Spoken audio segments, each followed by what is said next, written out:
Okay, there's a lot of discussion out there about the quality of war games, how historically accurate they are, and the aspects of mechanical design.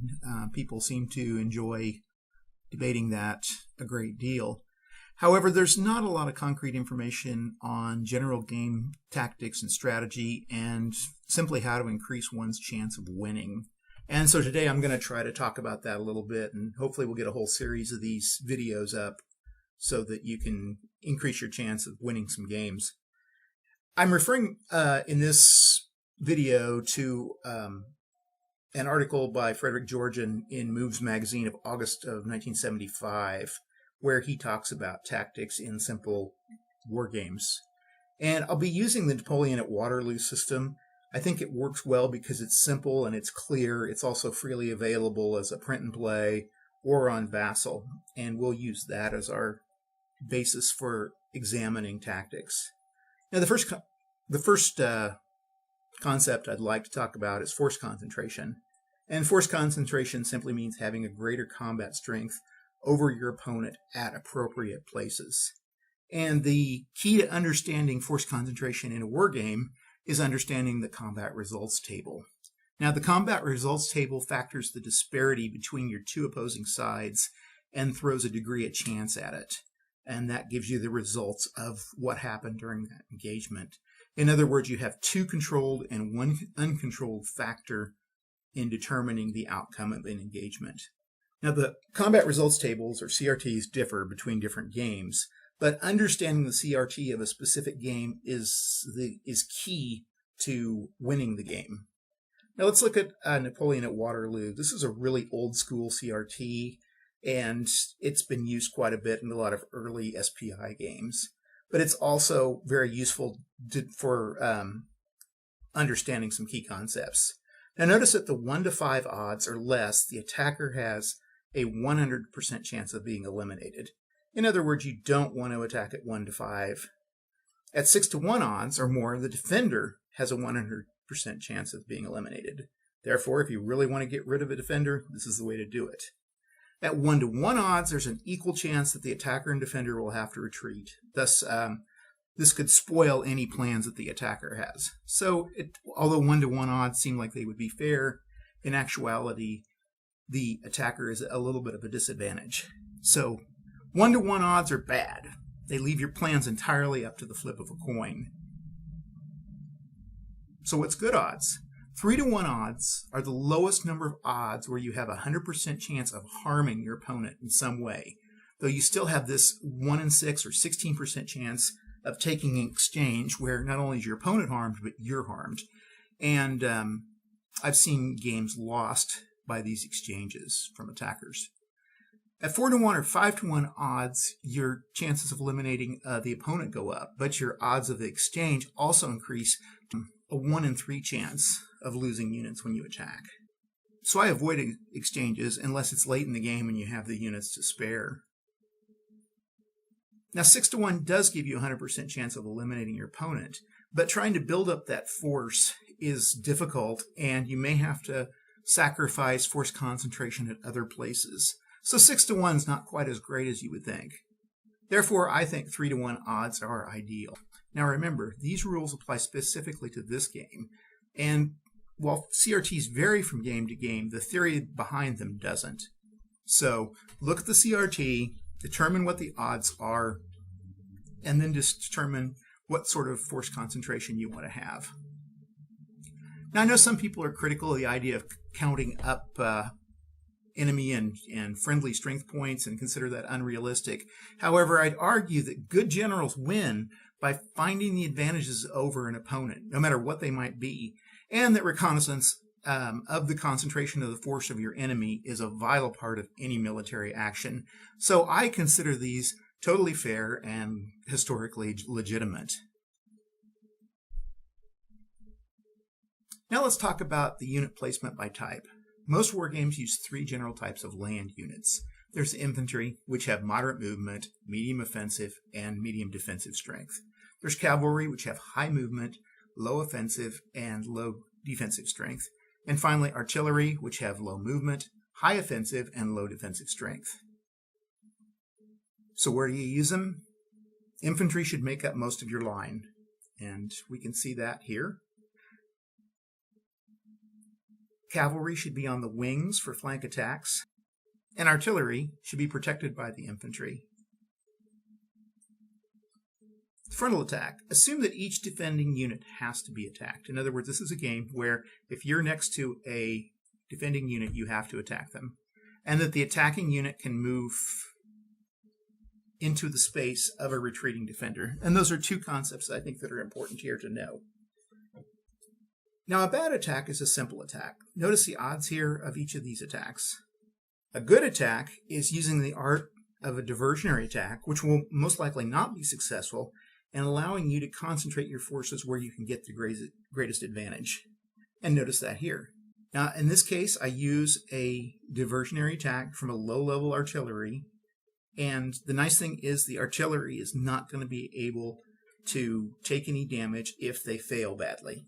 And this allows the infantry units to move forward. Now notice in this case that the odds change from 2-to-1 to 3-to-1, and that changes the chance of the defender being eliminated from 16% clear up to 64%. Flank attacks. Flank attacks are used to eliminate isolated units, particularly in a defeat in detail type of situation. The attacker has scattered enemies, and now the time is to mop up. And this is when you're attacking the flanks of a line. Cavalry units are very useful for flank attacks, where their strength is secondary to where their position is. It's important for these cavalry units to get on either side of a defending unit so that all enemy retreats will travel through the attacker's zone of control. At this point, there's a 100% chance that the enemy will be eliminated. Often the only way to eliminate units without getting 6-to-1 odds is to do this, to make these flank attacks. Now you don't have to be adjacent to the flank, and here I show where you use 3 units to do a flank attack and eliminate a unit. Finally, you take flank attacks and front attacks and put them together, and you get a flank to front attack. Now these are more complex and require thinking about the order of your attacks. And the key is that the units need to advance on the enemy's flanks in order to surround the enemy unit. So what you're always doing is looking for a flank, then center attack, in that order. Flank attack, center attack. So we make the first attack, and it causes this cavalry unit to retreat 1 space. We make the second attack, and it causes the artillery unit to move back 1 space. And then we make the third attack, and it causes the infantry unit to move back 1 space. We're then free to move into these hexes. So we gain a little bit of an advantage there, but not a great deal. There's a better way to do it. Let's do it this way, where we make the attack here on the cavalry unit first. We make the attack on the infantry unit second, and then finally we make the attack on the artillery unit third. So we attack the cavalry unit and move them back. We then move into that space where the cavalry unit occupied. We then attack the infantry unit second and move into that space that the infantry unit occupied. Now, if you can see here, we now have the artillery unit hemmed in. And if we are able to get a retreat, then that artillery unit will be destroyed. And we can move into the same space. So this is a much better way of eliminating units. And this is simple flanked front attack. So always look out for this flank, center pattern of attacking your opponent. So enough about offense. Let's talk about defensive lines. Here we have 2 different offensive lines, and which one is stronger and which one is weaker? Okay. Well, there's some advantages and disadvantages of both. So the British units are in a tight little line here. There's no spaces between them.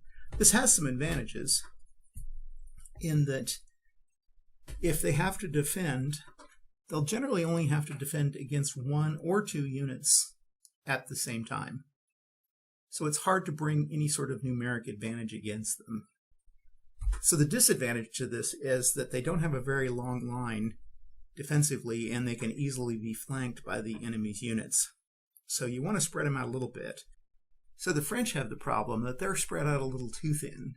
And with these 2 hexes between each unit, it's going to allow some space for the British to get in there and use numeric attacks to their advantage.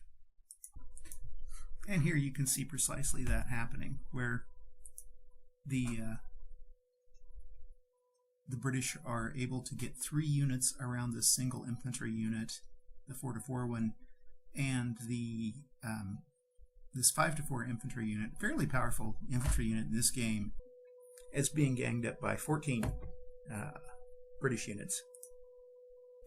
More ideally, the French units would be spaced 1 unit apart along this grain of the hex grid, and this would limit the number of British units that would be able to get in there and attack them. Now when the grid runs the other way, you do much the same thing, and again, this only allows a limited number of units to attack. So in this case, the 3-5 unit would have to attack the 4-4 French unit. The 6-4 British unit would have to attack the 5-4 unit of the French, and the 2-4 British unit would have to attack the 3-6 French unit. So you'd have a bunch of piecemeal attacks versus having a single large British attack against the French. Running straight up and down with the grain of the hex grid, you can see doing the same thing here, that the British are going to have a hard time bringing enough units to bear against the French, leaving the French a strong defensive line here. For a more advanced defensive line, what we've done here is the French have actually deployed in sort of a zigzag line. They've placed the stronger units to the front and the weaker units to the back. They've placed the artillery units back. And so the British have to break into these areas where they can be attacked by many units, while the French are able to defend. So the British can actually bring 3 units up against these frontal units, but the frontal units are a little bit larger, so it's going to be hard to get the numeric advantage. So within these little troughs here, the British are going to have a little bit harder time because they can only attack with 1 unit at a time. So this is one way of making a little more advanced defensive line. So that's it for some basic tactics. I hope this kind of helps a little bit. Remember, this only applies to this particular game. However, you can start to look at the combat results table and look at how pieces are laid out and apply the theory and apply the concepts that I've talked about here to other games to hopefully make your gameplay a little bit better. Anyway, hope you enjoyed it. Thanks. Talk to you later. Bye.